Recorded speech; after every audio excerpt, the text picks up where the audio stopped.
og höfðu að gera með kyrkingar og Sigga Dögg ætlaði einhvern veginn að fara, að aðstoða krakka við það að skoða mismunandi eiginleika og hvað þú þurfa að hafa í huga þegar þú værir að nota kyrkingar í kynlífi. Og Hanna Björg Vilhjálmsdóttir sem svona, annar bylgju feministi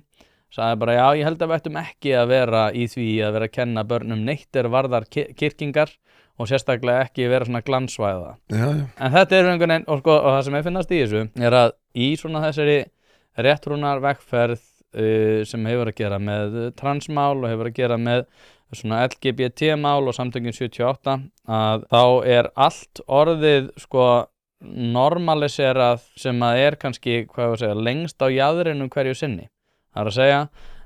það kemur eitthvað nýtt dæmi eins og bara segjum kyrkingar og kenna krökkum á gagnfræðiskólum svona mismunandi hugmyndir kyrkingar